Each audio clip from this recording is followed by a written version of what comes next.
Buenos días, buenas tardes, buenas noches, bienvenidos sean a este canal Roads on the Road.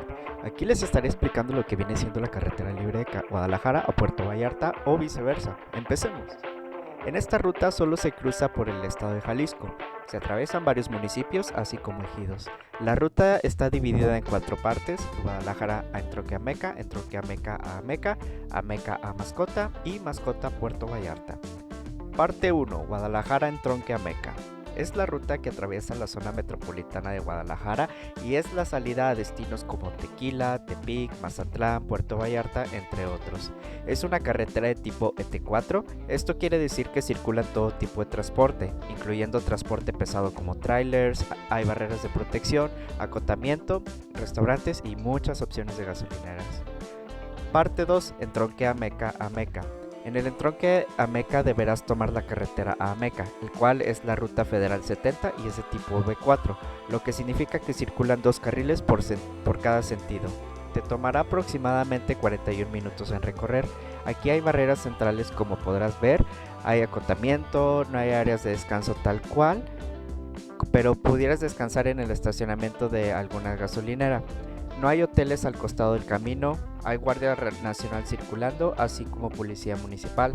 La carretera está algo deteriorada, el pavimento está más o menos, las marcas son muy apenas visibles en algunos tramos, le hace falta mantenimiento, hay suficientes señalamientos. Por cierto, hay buena señal de celular. Parte 3. Ameca Mascota. Aquí continuaremos por la carretera federal 70, es una carretera de tipo D, te tomará aproximadamente 1 hora 49 minutos en recorrer. Aquí hay que tener más precaución porque no hay barreras de protección, no hay acotamiento, no hay áreas de descanso.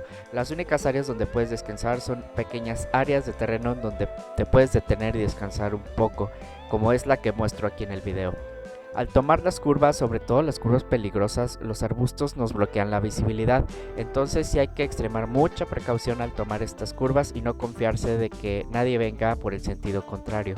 Aquí yo no vi guardia nacional, lo que sí vi fue un policía, no sé si era estatal o municipal, y estaban atendiendo un auto que estaba parado en la carretera bloqueando el carril, y sí fue de pensarse, me dio un poco de miedo. Parte 4. Mascota Puerto Vallarta. En Mascota encontrarás 2 gasolineras, una en cada límite del pueblo al empezar la carretera. Esta carretera es la estatal 544. Es una carretera de tipo D, toma alrededor de 1 hora 32 minutos. Aquí hay barreras de protección, malamente no hay acotamiento. Las únicas áreas de descanso, así como hoteles, son los lugares turísticos que hay entre Mascota y Puerto Vallarta. Hay cabañas en San Sebastián, restaurantes pues solo en Mascota y antes de llegar a Puerto Vallarta. Saliendo de Mascota conduces unos kilómetros por valle y después por cerros, en donde no hay señal de celular. 30 minutos antes de llegar a Puerto Vallarta se empiezan a ver más pueblos, ejidos y las condiciones de la carretera son mejores. El gobierno se invirtió algunos billetes para poder circular mejor y con mayor seguridad. Reseña general de esta ruta. En general no es buena, pero tiene sus partes decentes. El total de kilómetros que recorrerás en carretera son 271 kilómetros, en un tiempo estimado de 4 horas y media. Estarás gastando más o menos 600 pesos de gasolina si conduces un auto de 4 cilindros con un desplazamiento menor o igual a 2 litros. Puede variar más dependiendo del auto que conduzcas. Recomendaciones. Te recomiendo tomar esta ruta si solo la conoces muy bien, si viajas solo, si no quieres gastar en casetas. Si aún no terminan la tercera fase de la autopista de cuota, no hay mucha diferencia en tiempos y además el tramo libre de Compostela a Puerto Vallarta hay muchos deslaves y probablemente perderás mucho tiempo. De Guadalajara a Puerto Vallarta te recomiendo viajar de mañana, madrugada, y de Puerto Vallarta a Guadalajara por la tarde, esto por la posición del sol, te será más cómodo.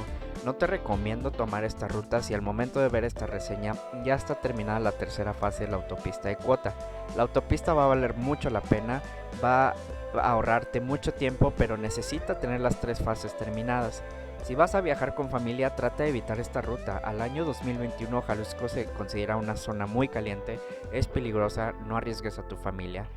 Si deseas viajar de noche, mejor evítalo, no lo recomiendo. La calidad de las marcas es mala, al conducir por los cerros no hay buena visibilidad y Jalisco es zona caliente. Si tu auto no está en buenas condiciones, evítalo porque no hay muchas opciones para cargar gasolina. Además tendrás que cruzar por muchas curvas y pendientes, los cuales van a exigir al máximo la estabilidad y frenos de tu auto. Llegamos al final de este contenido, me gustaría invitarlos a darle like a este video si les gustó o fue de ayuda. También suscríbanse para poder estar al tanto de nuevas rutas. Si les gustaría que hiciera una reseña de una ruta, carretera o camino en específico, déjalo en los comentarios y lo consideraré para futuros videos. Muchas gracias y hasta luego.